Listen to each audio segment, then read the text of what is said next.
Welcome, everyone, and thank you all for coming. My name is Captain Michael Miller, and I'm the Public Information Officer for the Akron Police Department.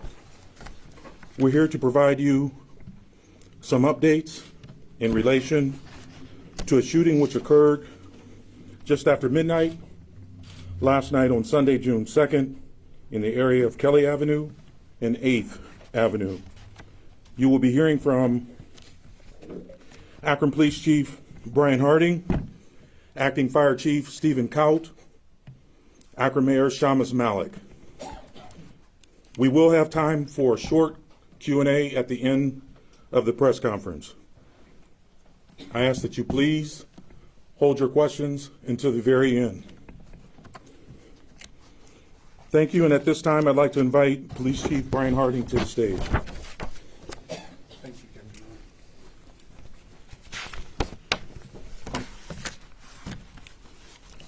Thank you and good evening. Last night at approximately 10 p.m., our patrol officers responded to a private residence on Kelly Avenue after reports of a large gathering which included fireworks and loud noise. Officers arrived on scene to a large birthday party with over approximately 200 individuals taking over the street. Officers dispatched the crowd and no arrests were made at that time. Between 10 and midnight, people began coming back to the scene and the party resumed. Just after midnight, patrol responded again to the same location on Kelly Avenue after the dispatch center received shots fired calls, as well as multiple gunshot victims arriving at area hospital emergency rooms. Between EMS and self-transports, it was later found that there had been 25 people total who were injured. We initially believed there were 27. That was because there were some duplicates with people going from one hospital and then ultimately going to another. Of the 25 victims, one 27-year-old male has been confirmed deceased. The latest update we have is that of the 25 victims, at least 2 remain in critical condition this evening, in addition to several who have been admitted with injuries and the one individual who sadly passed away. Some victims were treated and released from the hospital, and the victims range in age from 19 to 43, with most of the victims in their 30s. My heart goes out to each of the victims, and my prayers are with the loved ones of the deceased. The scene was littered with spent shell casings, mostly pistol caliber rounds stretching from Kelly Avenue and 8th Avenue all the way to Kelly and 7th. We recovered 2 handguns at the scene. Based on the layout of the spent shell casing, it appears consistent with someone driving by shooting out of a car. We believe that some individuals at the party may have returned fire based on physical evidence at the scene. We do not know if the shooter or the vehicle may have been hit. We have no description of the vehicle to provide at this time. We did recover a DVR system found in the area that was collected and processed. Unfortunately, there was no hard drive, so we were not able to get any footage from that. We continue to search for any additional video or evidence in the area. No arrests have been made yet, and we have no suspect information to provide. We are imploring the community to come forward with anything that you might know regarding this terrible incident. This information can be provided to us in several ways. First, anyone with any information is encouraged to call the Akron Police Department Detective Bureau at 330-375-2490 or 330-375-2TIP, TIP. Citizens may also provide anonymous information in any of the following ways. Summit County Crime Stoppers by calling 330-434-COPS, text TIPSCO with any tips to 274637, or download the Akron Police Department app and you can submit tips on our Tip 411. These are also completely anonymous. I want to be clear, we believe there are people in the community this evening who saw something or know something, and we are asking them to come forward. We believe there were dozens of people at the party at the time of the shooting and potentially over 100 people who may have witnessed the incident. Every single person who may have seen something has an obligation to speak up in order to bring those responsible to justice. Even a small detail can help us crack this case and locate the suspect or suspects involved. We have concerns about the possibility of retaliation and are taking steps to prevent that, and we need the community's help. I also want to thank the officers and detectives for their immediate and tireless work on this case. I'd also like to recognize the members of the Akron Fire Department who assisted our officers on the scene with transporting victims and helping to treat the wounded. At this time, I'd like to welcome up Acting Chief Stephen Kaut.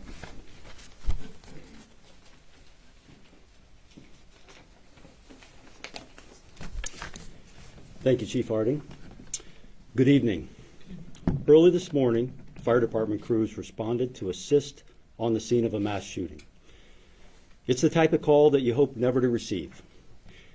I want to commend the paramedics, officers, EMTs on scene whose professionalism and skill assisted in the swift response and treatment.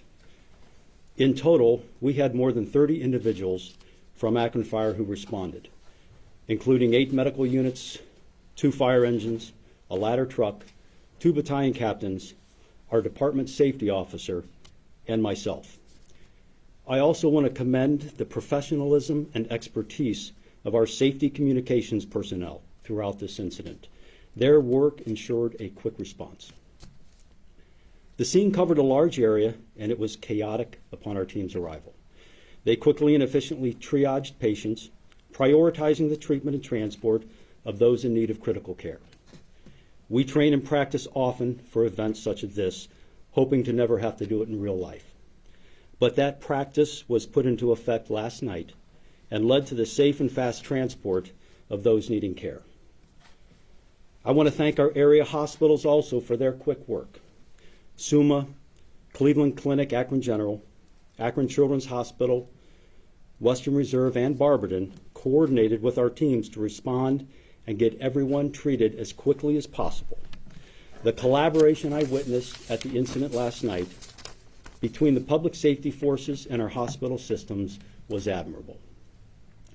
I'd also like to acknowledge the Summit County Sheriff's Office for sending several deputies to our area hospitals, as well as the University of Akron Police Department for the same.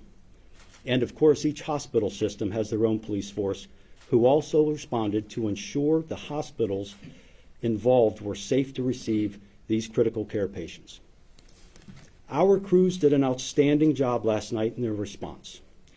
Their response was to take care of the public, and now it's our turn to take care of our own crews. These traumatic incidents can weigh heavily on those who respond.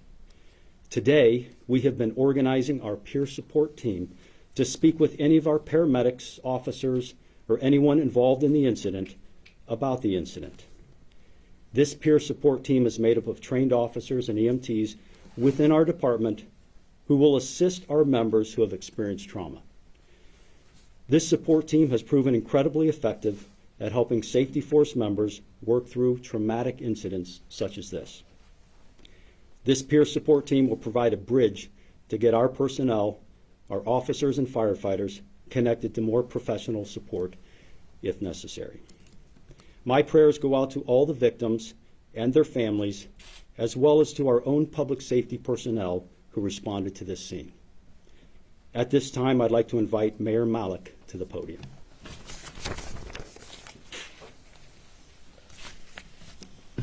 Good evening. I want to start by sharing my condolences with the victim's family and friends. My heart goes out to the young man whose life was senselessly cut short and to everyone who was injured. This was a tragic incident which impacts our entire community.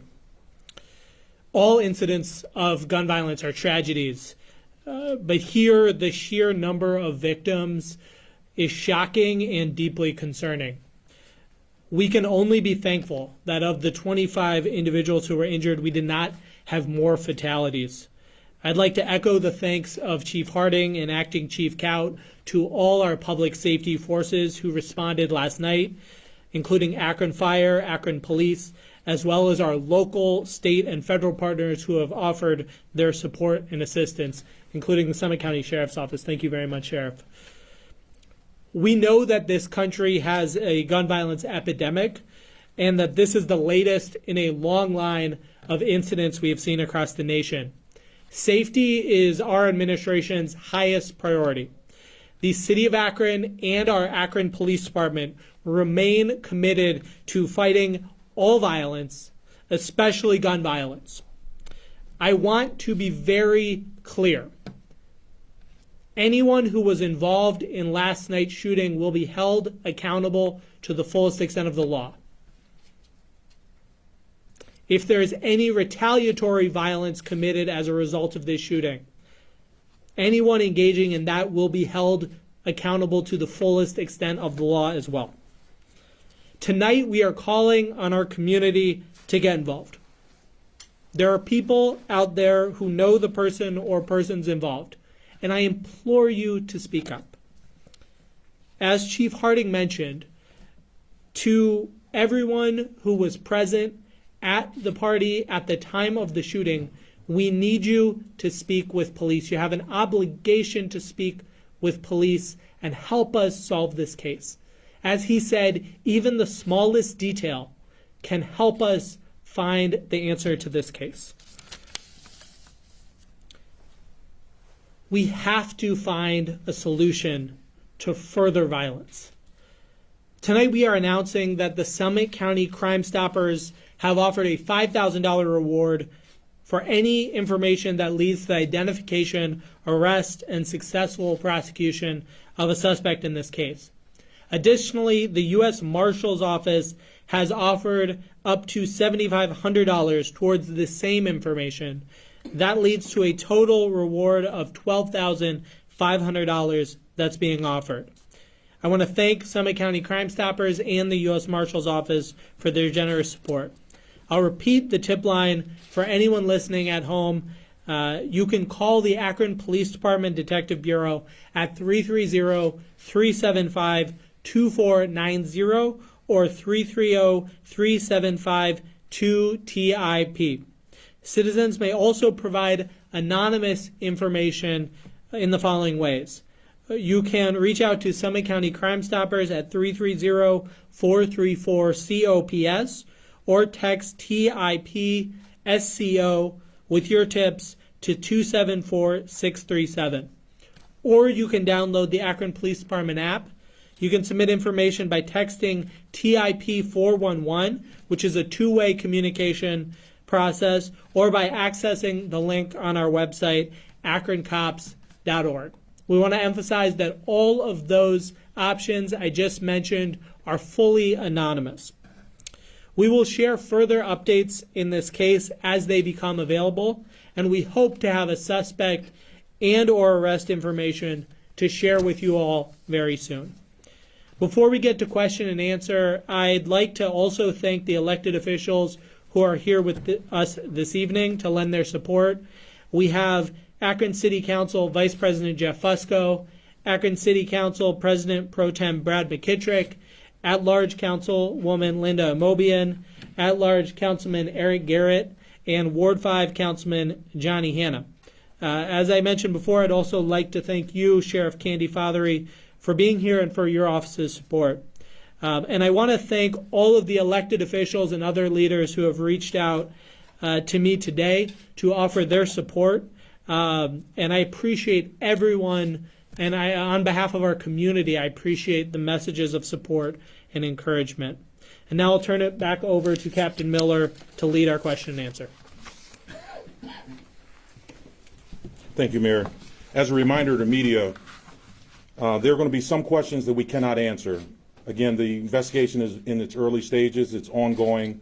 There are certain aspects of the investigation that are sensitive, and we won't answer that to maintain the integrity of the investigation. The other thing I'd like to remind you is please ask your questions one at a time.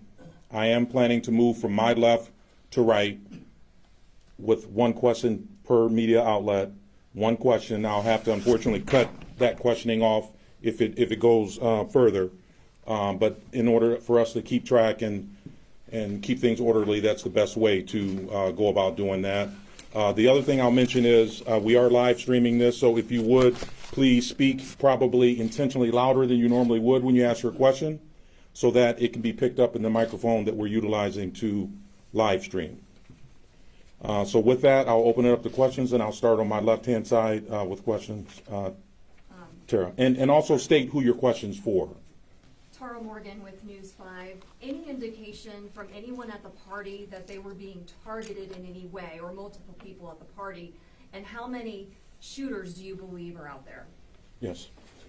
I'll answer that one.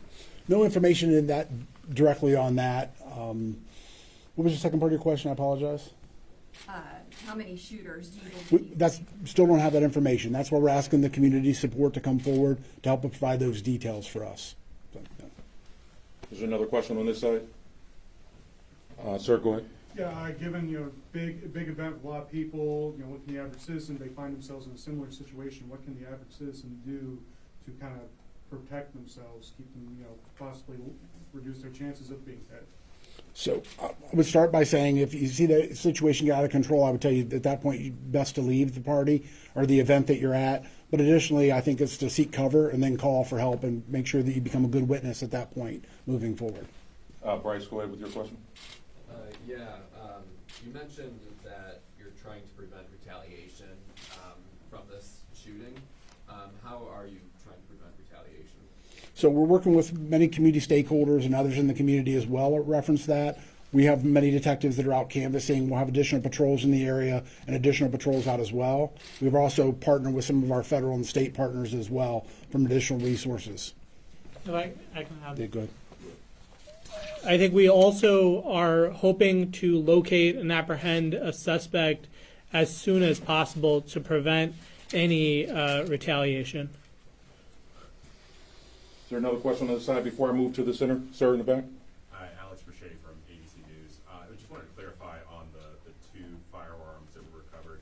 Because we heard that before that one was a rifle and a pistol. Can you just clarify, are they both handguns? We recovered 2 handguns at the scene, but there were multiple different shell casings that were recovered, so we're not certain how many total weapons were involved. Multiple shell casings that were different from the 2 handguns that you recovered? Correct. Okay. Okay, is there another question here? Young lady there. Yeah, Minnie Hicks from Channel 3. So we all know that gun violence typically spikes in the summer. Is there an attack plan as we lead into the summer? We're 18 days away from the start of summer. Any plan to mitigate gun violence? Yeah, so we're aware of that. We do see a spike of calls in general over the summer, so we work on staffing and additional staffing in those regards as well. We'll also have our community engagement teams out as well, proactively looking for that. There's also the city, when I'll let the mayor speak on, or have several other initiatives that we're implementing as well to assist with gun violence.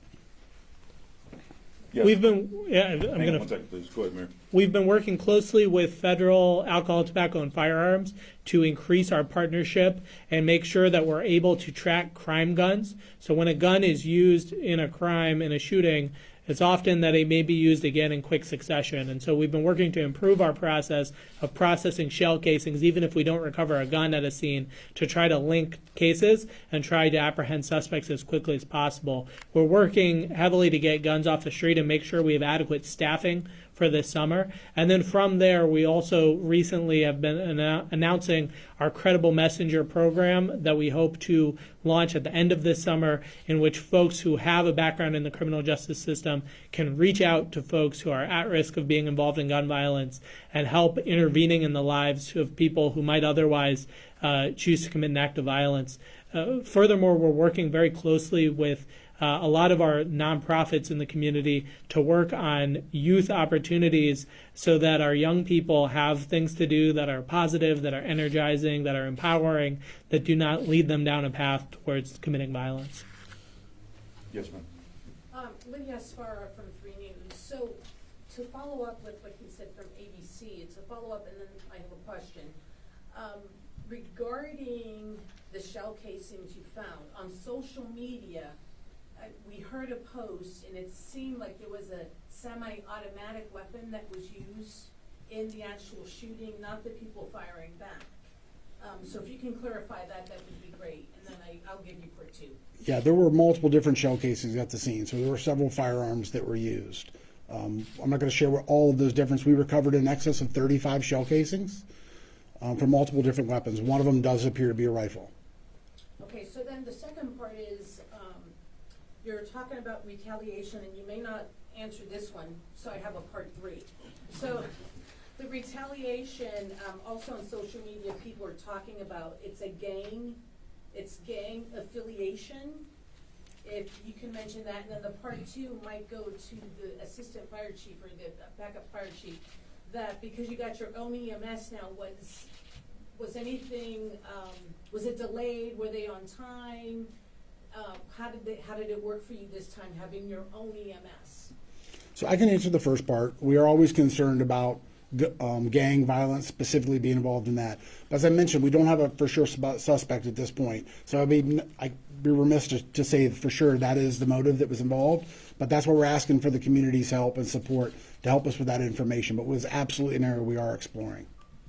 Acting Chief Cop. So I'm not exactly sure about the own EMS. We've been operating City of Akron with an EMS department for many years. But I can assure you that, like I said before, the work of our safety communications and getting this dispatched immediately and the correct number for the magnitude of this was crucial. We had 8 med units respond immediately within the first 2 to 3 minutes of this incident. And throughout that chaotic scene, they were able to quickly and efficiently triage and transport as quickly as possible. So there was no delay on the EMS part. If I can follow up, Chief. I think part of that is also the change that was made with the outside EMS service. You know, we always respond to emergencies like this. It would just be a question of, in the past, there was the outside company that would do the transports if it was a lesser emergency. And so this was the same response as it would have been a year ago, 2 years ago, 3 years ago, and we're really proud of how EMS responded in this situation. Real quick, too, to expedite and be efficient with our responses, please keep your question to one initial question. Then we'll come back if time permits for the second question. I'll grab you next, but Michelle, go ahead. Okay. In a lot of minority communities, people tend to feel like it's snitching if they say something. But, you know, what do you want to say to people or implore to them as far as their responsibility as a citizen here and to, as part of trying to stop the violence, what they need to do? Also, we're being told people are already taking down videos because they don't want to get involved or say anything. The level of violence in our community and frankly in communities across the country is out of control. The availability of weapons, the casualness with which some people use weapons, something that in the past may have been a fist fight now turns into a deadly shooting like this. We have to hold people accountable when they commit violence. That's the only way to keep our community safe. There is a lot of long-term work that we need to do in investing in the root causes of violence, and we are beginning that work. But we have to hold people accountable when they commit violence. There are a number of ways in which we are able to protect the anonymity of people who share information with us. But sharing information with us and helping hold people accountable when they do awful things, it's a thing of honor, and it's also each of our responsibilities. Is it? Yes, sir, Scott. 3-3 to go. This seems like an interesting time that the Ring camera program has been rolled out. Between the initial main public cameras that are already in place along with the newly distributed Ring cameras, first of all, are they up and running in this ward, and is there a plan to utilize that system right now in its inaugural opportunity? Yeah, so there are some. We always continue to go out and try to get any cameras we can. Video evidence, including Ring and others, are extremely important for us. We've already started that work. We're getting some, and hopefully we'll get even more and continue to process that. Yes, sir. So it's been almost 19 hours since this happened with potentially more than 100 witnesses. What has the department done to try and find the perpetrator?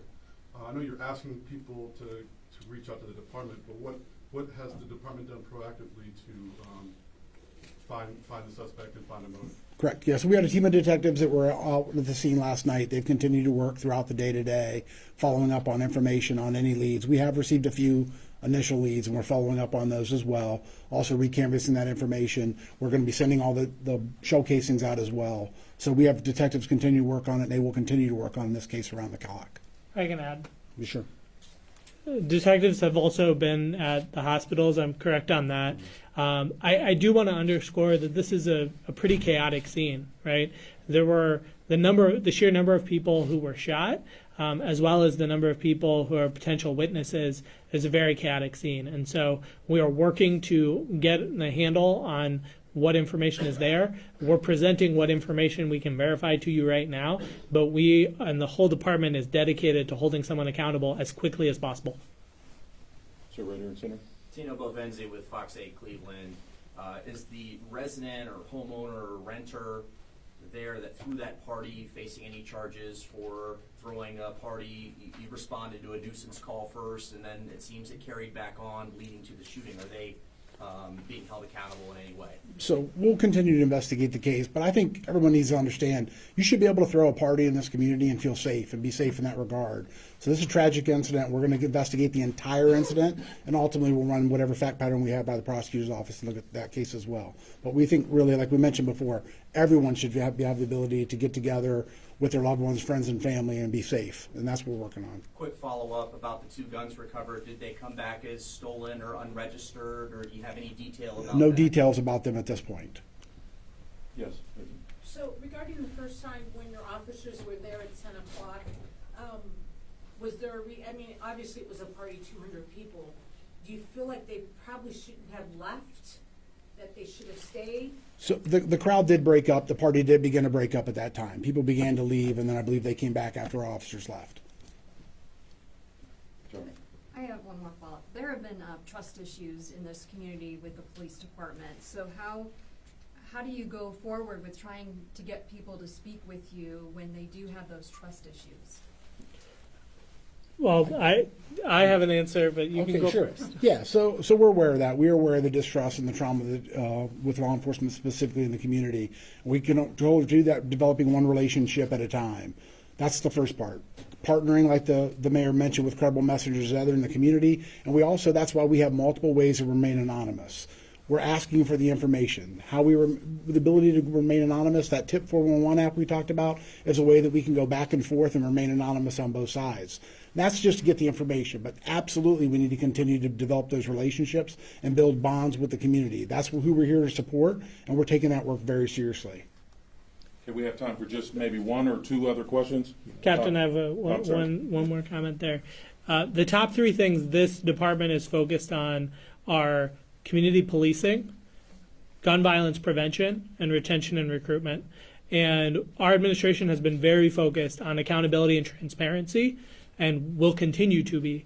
All of those things have an aspect of trust building that are built into them. We recognize the gaps in trust that are there. We're not trying to shy away from them or hide away from them, but we all as a community need to address the gun violence going on in our community. Go ahead, sir. What's the message to the community there? I had brief interactions. They say that a lot of things happen there. They don't feel safe, essentially. What's your message to them? We are working to make sure everyone in our community feels safe. The number one way that we can create safety with regard to this specific incident is holding someone accountable for it and making sure that this does not give rise to a chain of violence that continues across this summer. Right? When it comes to a broader sense of safety, every single person in our community deserves to feel safe. It doesn't matter which neighborhood you're in. Everyone deserves to feel safe. And so some of the things we're talking about, whether it's really making community policing a centerpiece so people see officers walking the beat and are able to build those relationships, working to make sure we have the staffing that we need across the summer, to make sure we can respond to events at the front end and hopefully prevent events like this. There are so many different aspects of it, and we're not going to fix this overnight, but we are committed to it. We're not hiding from it. We're not shying away from it. I was out there this morning at the scene. Our police department is working to address this as aggressively as we can. Okay. Last question, sir. Just circling back, you mentioned 35 shell casings, or more than 35 shell casings here. You also alluded to the fact that you believe that a rifle may have been used. Look, it's a lot of bullets in a short amount of time. Do you believe that an AR-15 style rifle was used in some capacity here? There was an assault rifle. We did recover those rounds. We don't have the gun, so I don't want to speculate on the exact gun that was used in this, but I would not. It's possible. All right, we good? Thank you. Well, that's the end of this press conference. We do want to thank everyone for taking the time to come out Any additional questions, if you have any, you could submit those to press@akronohio.gov.